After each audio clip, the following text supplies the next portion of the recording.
Thank you so much for arriving here. It is a great pleasure to greet you and to welcome you into this experience. My name is Francisco Jara, and I'm the author of the upcoming book, Giving Business Soul, The Rebirth of the Merchant. If I had to summarize in a few words the essence of the book, it is this. It is a book that illustrates how we arrived at this great junction in human history, and how this window of time is offering us an opportunity to create an evolutionary leap for our humanity, or ultimately face the consequences of the timeline that we are currently on. And the book places the entrepreneur at the center of this potential. But first, the entrepreneur must take a journey into the depth of their own soul, whereby I provide the readers language for intricacies of soul work, and more importantly, the frameworks that are necessary to do this great work. The work of discovering who we truly are, and then expressing that through the modality of business. These types of business models will have within them the infusion of soul, a philos, a love for our humanity. And organizations that have the love for our humanity as an ethos have the creative potential to begin the restoration and healing of our world. And it is clear the task at hand has a magnitude of such great proportion that we would not be left to accomplish it on our own without the assistance of heavenly forces. With that, the book is also bringing back to the human awareness a lost archetype, the archetype of the merchant. A lost archetype, you might ask? Here's a quote. An archetype is like an old watercourse along which the water of life has flowed for centuries, digging a deep channel for itself. The longer it has flowed in this channel, the more likely it is that sooner or later the water will return to its old bed. End quote. Carl Jung. See, archetypes are coded with a universal language that informs the soul. Themes that serve the soul's evolutionary impulse to become greater, to become embodied instruments of divine origin in human form, a language of light, of which without, we would be lost in this dim world. And since the dawn of time, archetypes have served the incarnating earthly experience to remind us of our divine origin and capability. And as an entrepreneurial community, we have not had a universal archetype to aspire towards. And as a result, we look outside of ourselves for guidance and to whom to model, when the truth of the matter is, whenever we look outside of ourselves, we run the risk of being disillusioned. And here is the importance of the archetype of the merchant. This is an internal North Star to point us in the direction of what business can be like when it is designed to benefit the whole of our humanity, instead of the current business paradigm that is designed solely for profit. And this archetypes come to us at a moment in time when business has become the dominant power structure on the planet, making it the first time in human history when the dominant power structure is malleable and can be oriented towards serving the whole. And since we are currently in the midst of this third industrial revolution that is creating an entrepreneurial boom, there exists a latent potential to create a real shift on the planet like never before. That is my prayer. And so in preparation for the release, I wanted to share with you today the introduction of the book that is titled The Clarion Call to the Merchants That Remember. It is meant to inspire a worldwide movement of biblical proportion, to inspire the entrepreneur to create business models that are both profitable, but most important, philanthropic, so that we can begin the restoration of our beautiful Mother Earth. And I believe that those who aspire towards this benevolent archetype of the merchant will feel the resonance in the timbre of my voice and the truth within the words of the book that will invoke memories of why you are here at this time and what your grander mission is. And I want to invite that if you feel a calling after listening to the Clarion call, please visit givingbusinesssoul.com to find out how you can become a part of this worldwide movement and learn the philosophy of the merchant. Thank you so much once again for being here and from listening from the bottom of your heart. Enjoy the recording. Oh, and one last thing. I want you to know that I see entrepreneurs as the creative agents or imaginal cells of the earth who are meant to give birth to a new human story. We each have a song to sing, a new song, and with that, a fresh and exquisite symphony will overtake the earth, and with it, a new universe will emerge, one that is of love and harmony. Much love, everyone.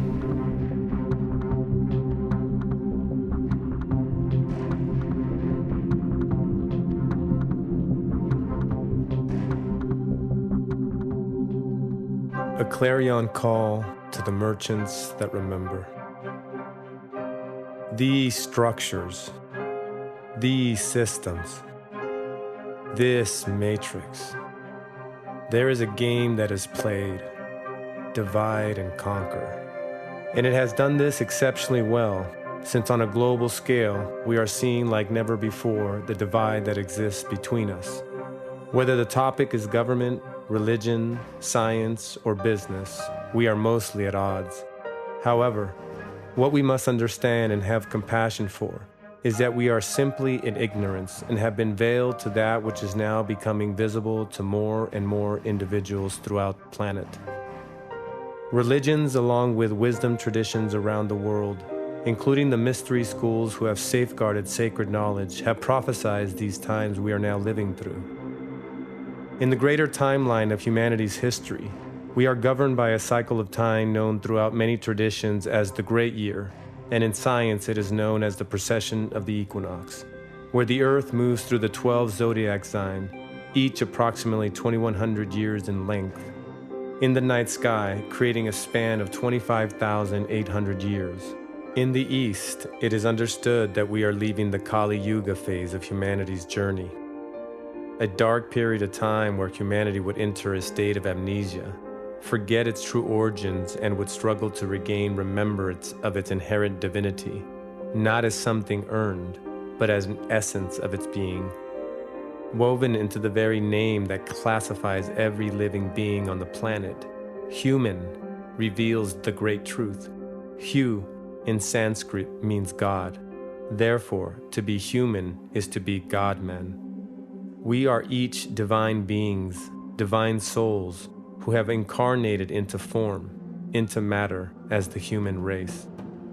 Through the lens of the spiritual eye, before our soul enters the earthly realms, we pass through the tree of life, what the shamanistic tradition says is the bridge between the other world and this world. There we are each given the divine spark, the Christic light, the Holy Spirit, a God-given intuition and light to guide us through the dimness of an earth struggling to remember its spiritual inheritance. In addition to this Christic light, we are also given a sacred wound. The sacred human wound of repression, denial, shame, rejection, guilt, separation also accompany the soul into the earth plane. It is the wound for becoming mortal. One of these wounds becomes our divine assignment, to transmute the pain of the human wound back into light, to merge the dark with the light, to reconcile all of our pain, to love ourselves back into wholeness. Ultimately, we are emissaries of light, here not to contribute to the darkness, but instead to transmute the darkness back to light. For the souls who have incarnated, which is to come into form, during this great transitional time, the gravity and weight of such a choice was known and accepted. We understood that we would be playing hospice to an old world with structures and systems that no longer serve humanity. Out of all the books from the Bible, the book of Revelation still remains the most mysterious, not only because modern scholars are mostly in agreement that the true author couldn't have been the same writer as the book of John, but in addition because of the heavy and distinct language throughout the book of Revelation, it is also said that it is the only book that could not have been tampered with.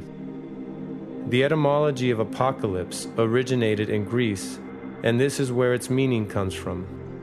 Apocalypse means the great uncovering and the great unveiling. Of all the religious texts, the book of Revelation is written and coded with the most amount of symbolism and allegory. In Revelation, much is written about the four horsemen who appear with the opening of the seven seals, a time that would bring forth cataclysms that would result in an unprecedented amount of destruction. The four horses referenced here are science, religion, government, and business. These are the four structures that have been the underpinning of our society, and working together, they have created a blindfold over the eyes of humanity and have pushed us to the brink of destruction. The vibrational quality of these structures are rooted in fear, and together they have created a fear frequency cage, a matrix, designed to prod and pull at our wounds, triggering us emotionally to contribute to the dark side of our humanity. However, with every day that passes, more and more people are beginning to see through the illusion of the veiled reality we have lived behind for millennia. In other words, we are now uncovering and unveiling the truth behind the lies. When the human race learns to read the language of symbolism, a great veil will fall from the eyes of men. They shall then know truth, and more than that, they shall realize that from the beginning, truth has been in the world unrecognized, save by a small but gradually increasing number appointed by the lords of the dawn as ministers to the need of human creatures struggling to regain their consciousness of divinity. Manly P. Hall. This great turning and the great change will demand simply one thing of us: the reconciliation of our own shadows, our own darkness. The more we do, the more we see. We are entering a transitional period in our humanity's history, a time that has been promised throughout all ancient cultures under the disguise of different names, that when the completion of the great year occurred, the approximate 26,000-year cycle of time, humanity would have the ability to awaken fully into our spiritual heritage, allowing us to come into harmony with ourselves and the world around us.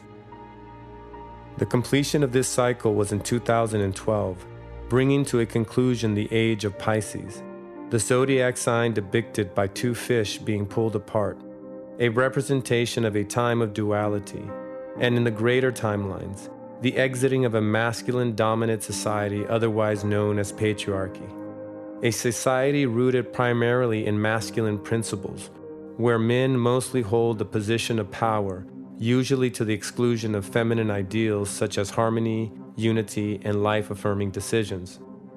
Due to the age of duality and the entrenched power structures as the four horsemen during the last 2,000 years, we have been directed to participate in a way of life that is not in respect or reverence to the natural world. On a global scale, we have been participating in a masculine, goal-oriented society, where our identities and self-worth are predicated on the attainment of outward goals. But how can a soul, made from the substance of God, housed in a body temple, be defined by finite accomplishment and satisfied by material possessions? We cannot, and here lies the great source of human suffering. Being goal-oriented is a patriarchal idea that many of us have participated in, and being so, it has left us sick, exhausted, and most importantly, unfulfilled. It is the great deception of success, chasing goals and more goals with the promise of happiness and fulfillment that never arrives, while simultaneously destroying the delicate ecosystems and accelerating the decline of the planet. Ultimately, seeking for fulfillment outside of ourselves is fundamentally flawed, because its premise is that something from the outside will fill an internal void. The template and blueprint we erected our current reality was done mostly to the exclusion of feminine principles, and as a result, we have created a mythical wasteland of sorts, bringing into reality the prophecies and myths that span throughout all traditions. Beyond even the interpretation of prophecies occurring during these times, science tells us that we are well into the sixth mass extinction on this planet, known as the Holocene extinction. We are witnessing the collapse, and we are chronologically taking note in the process. Every major ecological system is in decline and now accelerating. Best case scenario, by most scientific standards, we are about 80 years away, and in worst case scenarios, 8 to 15 years away from humanity's extinction event. Written into her code, Mother Earth has this almost unbearable loving capacity to annihilate herself in favor of becoming an even greater and more diverse expression of herself, as what is evident when we examine the fossil records of the last 5 extinction events. Every new version of herself, she has birthed an even more diverse and resilient ecological footprint, a true phoenix in every sense of the myth. We, humanity, have become a harmful cancer with the patriarchal matrix we have created. And as she has done 5 other times, she will either become a distant memory, or finally we can fulfill the prophecy of a golden age and evolve into the harmonious beings that we, humanity, are. Earth, Sophia, as she is known throughout many mystery schools and ancient religions, has deep significance and meaning to humanity at this time. Sophia means wisdom, and it is said that she is the primordial feminine, which is the invisible intelligence that informs nature, this awe-inspiring, interconnected way of life that sustains all of humanity. When we as humans disconnect from the feminine, which is to disconnect from nature, from Sophia, to the favor of the masculine principles, we create an imbalance that becomes unsustainable, which is the reality we find ourselves here in 2020 at the time of these writings. During the last 2,000 years, during the age of Pisces, humanity's journey was to experience duality fully, to experience the darkest side of our nature. And as the human story goes during this time period, a theme we can see throughout cultures, specifically the major world religion, is the heavy disregard to women throughout their holy books.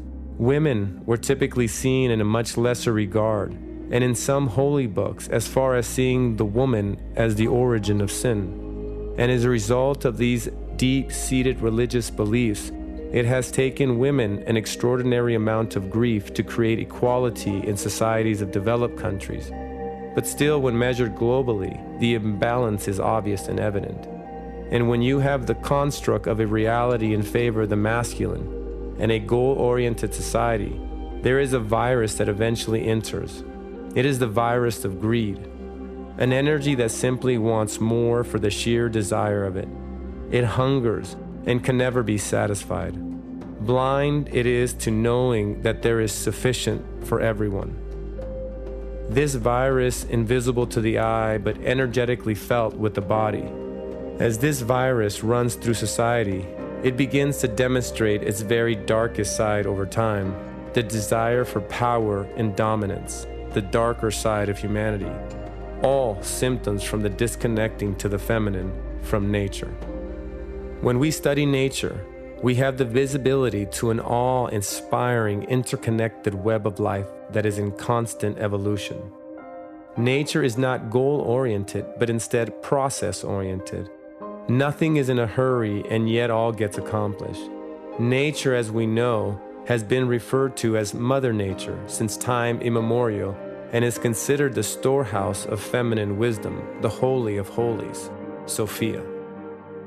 The feminine way of being doesn't have goals and is simply all about evolution, a continual process of change and refinement that ultimately leads to a greater expression of itself, an always more diverse and whole version of herself. She is in constant process of death and rebirth. And what becomes apparent is that there is an evolutionary pattern that is woven into the very fabric, a perfect geometry. Through a detailed lens, we begin to see a ratio that surfaces all throughout the natural world.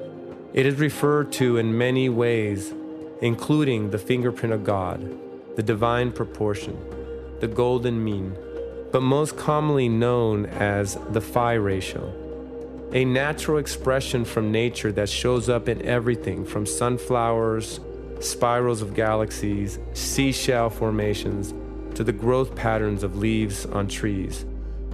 A beautiful mathematical expression of evolution and motion. A perfect ratio to govern growth in the universe installed by God. It was Leonardo da Vinci who made the world aware through his art that not only nature was governed by this perfect ratio, but indeed the human body. With his famous painting of the Venturian Man, he showed that the vessel, the body temple, had been designed with the phi ratio, the fingerprint of God.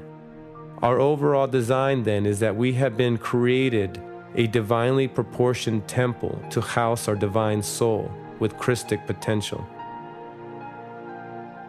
The universal creator has formed two things in his own image. The first was the cosmic system with its myriad of suns and moons and planets.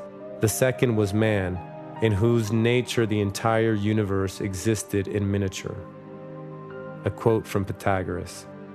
Pythagoras, Da Vinci, along with a myriad of other giants in history, including Yeshua, in which Christianity was founded on, all have been alluding to the reconciliation of the feminine spirit.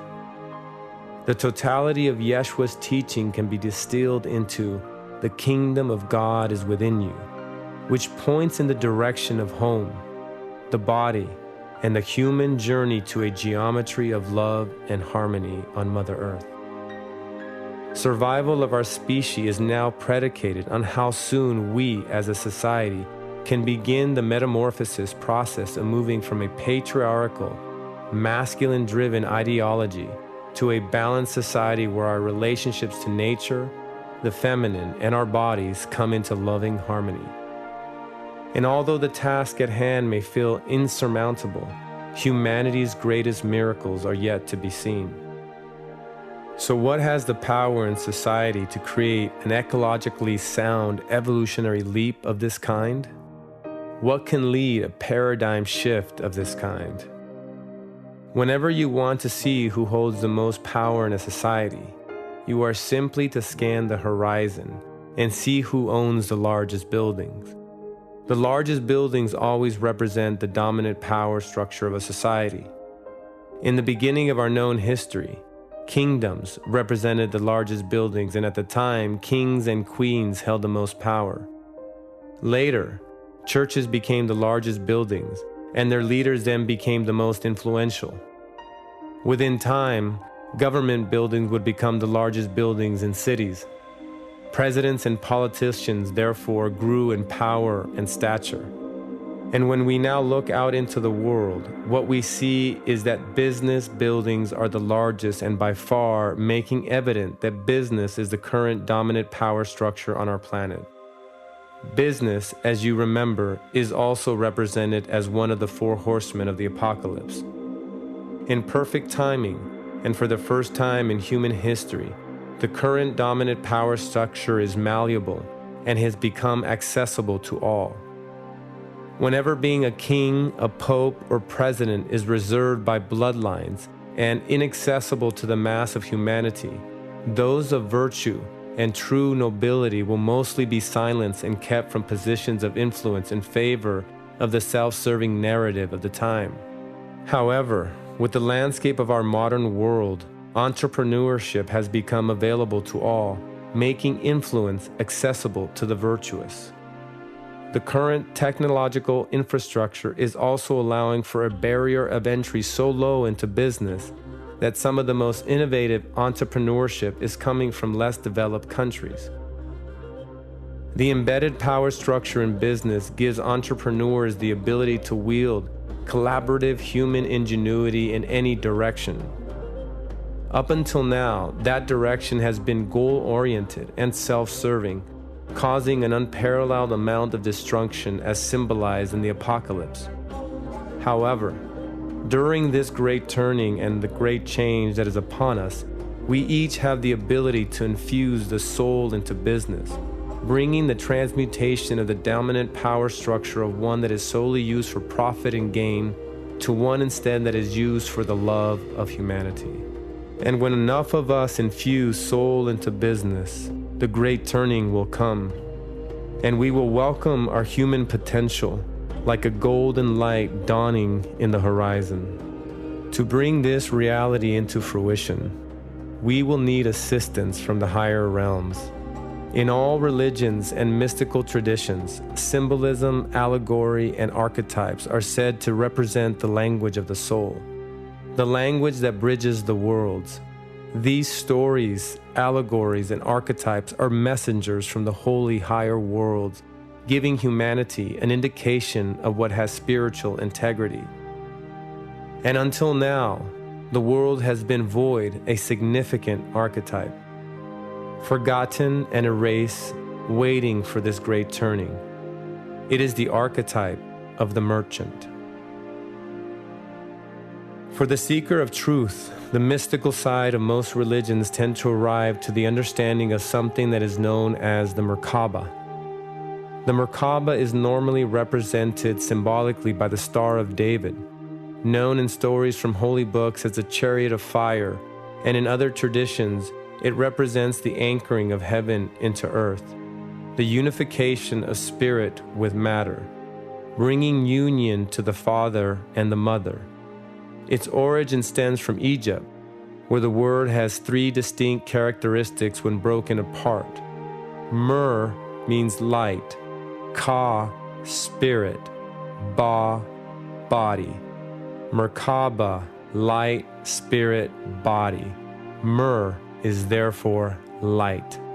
And to chant is to sing, but more of a bhakti, a devotional song from the soul. It is to devote oneself to the divine. A mer chant is then he or she who is devoted to the light of consciousness. These will be individuals who use their business in a benevolent way, in a way that serves humanity. It is the soul-centered entrepreneur who aspires to something higher, a sacred purpose that ultimately brings harmony, prosperity, and true fulfillment to themselves and those in their field. This becomes the energy that permeates the individuals when their consciousness has been transformed from survival to service. And from that place, the merchant will stand as a pillar of light, devoted to the restoration of our humanity.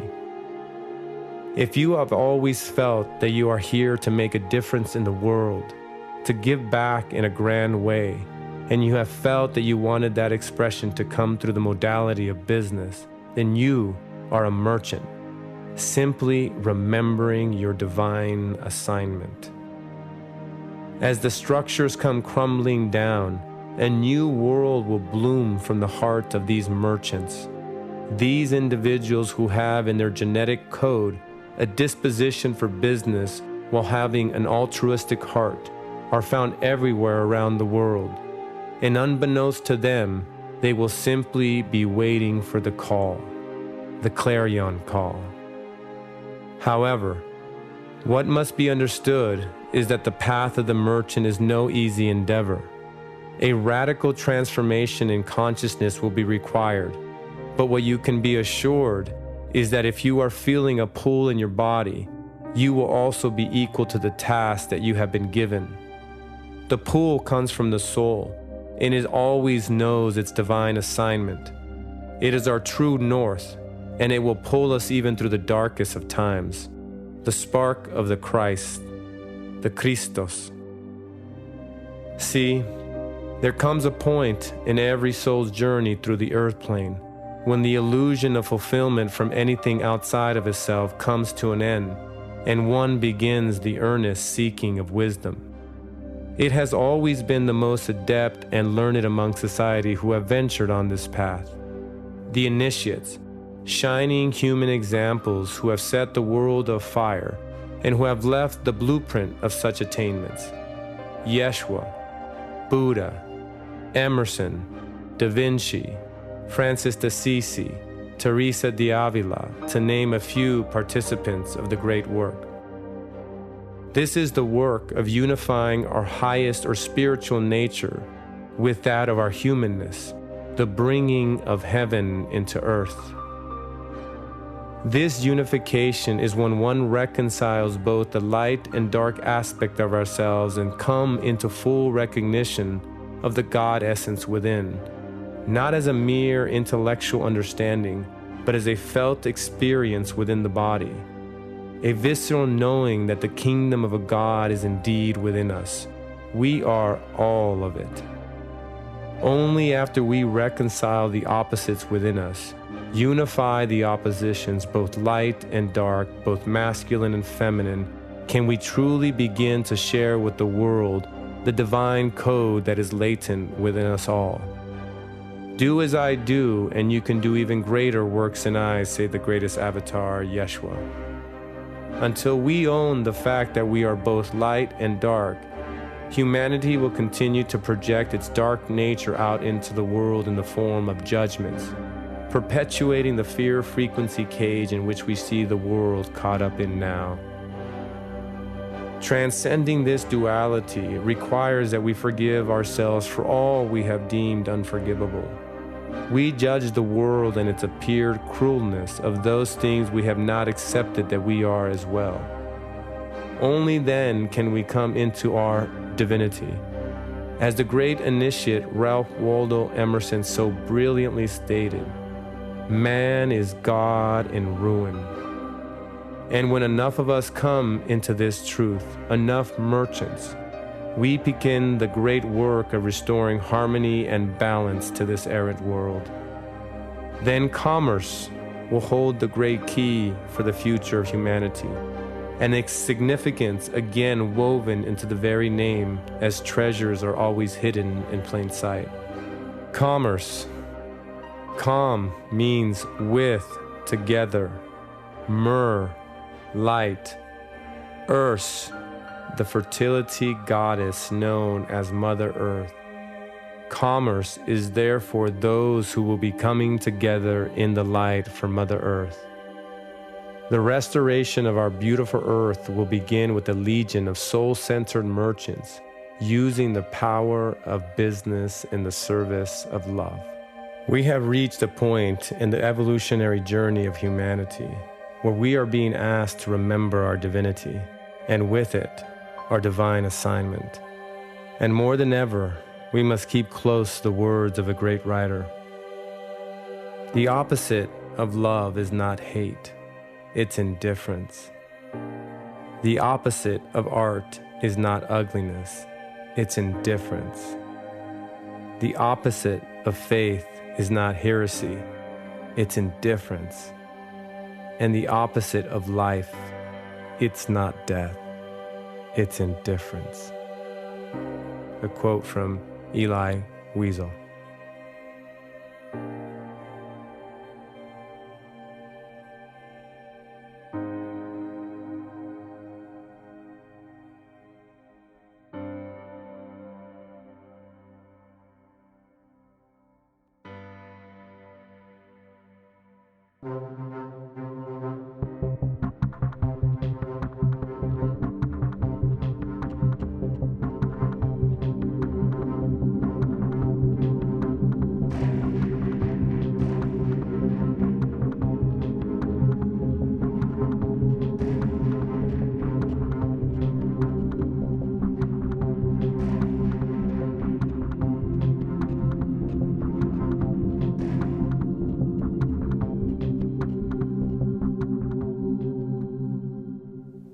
So, as a starting point, I just simply want to say thank you.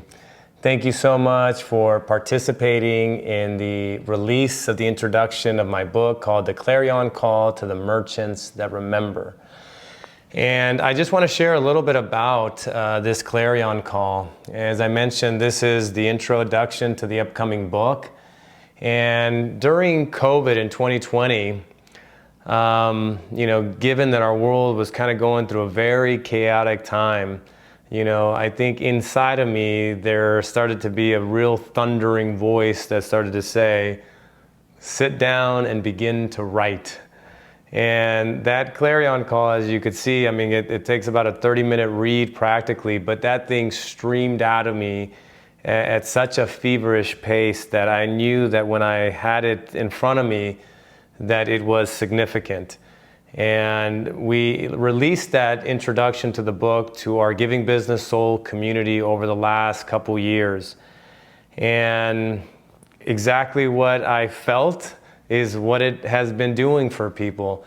Individuals continue to report that after reading, after listening, that something begins to really take hold inside of them. It almost seems like it puts pieces of the puzzle together for individuals. And as a result of that, they begin to really move in the world differently. They begin to understand that their businesses can be used as a real benevolent force. They start to really see, that aspect of the power structures and how power is now in the hands of business, and how this current reality that we are experiencing really does feel apocalyptic in a certain way, but not in the sense that everything is going to end, but more that a great veil has opened and we are now able to see into the reality, and what we get to see is what we get to improve, and what the things that we need to do as individuals, as entrepreneurs, to make this world a better place. And as I mentioned at the introduction of the book, that is my prayer, that individuals listen to this, that it takes a hold of them, and that they begin to feel like they want to be a part of something grand. Because what I know to be the case after being an entrepreneur now for 24 years, if your business is not rooted in a higher purpose and a higher ideal, it will lead to burnout, to exhaustion, to fatigue, to broken relationships, ultimately making that pathway unfulfilling and lacking purpose. But when you anchor your own journey into a higher purpose, into a higher cause, and make these organizations that you operate philanthropic in nature, meaning that they have this seed, this philos, this love of humanity within them, then what I know to be the case is that fulfillment and purpose are right there. They're right there for you, because when I started to lead with philanthropy and have that energy permeate the culture of my organization, I finally arrived at this sort of elusive fulfillment that I had been trying to achieve the first time. And after grabbing that fulfillment and having it sort of embody me, and having this purpose be a real inspirational source for me, I felt that I had to share it with the world, because great treasure should be shared with those around you. And so, again, my prayer is that you take what you've heard, and if it's doing that thing to you like it's done for so many people, I want to encourage you to stay connected. In the description below, you're going to be able to find my social media platforms where you can connect with me. And continue to follow my page and see all the different things that Giving Business Soul is doing, what the community is participating in, the philanthropy that we're doing, the way we're taking care of our bodies and our vessels. And beyond that, if you feel like I need to find out more immediately, feel free to go to my Instagram link there and schedule yourself a clarity call with me so you could find out what a mentorship program with me entails. What I can tell you now by moving a few hundred people through the program is that it is so unique in the sense that everything else that we've ever tried as entrepreneurs is typically external. And what I provide individuals who I mentor is a new set of lenses, frameworks where they can begin to decipher the things that are happening to them in their life, in their reality, because it's those things that are happening that actually have the clues of your own transformation. And when you learn those frameworks, sort of that spiritual psychology essence, and begin to really reconcile these things that are inside of us, we begin to break through to different levels. And beyond sort of the business breakthroughs, I think what I am most proud of is that individuals feel this deep sense like they've arrived at the human journey in the way that it was designed, not this sort of old paradigm that we've been living under and that we've existed with. It's a new one, a new existence into this reality that is full of mystery, it's full of magic, and it's a life worth living, you know. And so if all that is landing for you and with you, then please look out into that Instagram link so you can schedule a clarity call with me, and so we can begin the conversation of how you can also begin to walk your entrepreneurial path as a soul-centered entrepreneur and begin to operate from that lens. So with that, I hope to connect with you soon. And again, thank you for taking the time to listen to the Clarion call and to having it be a part of your life. Much love.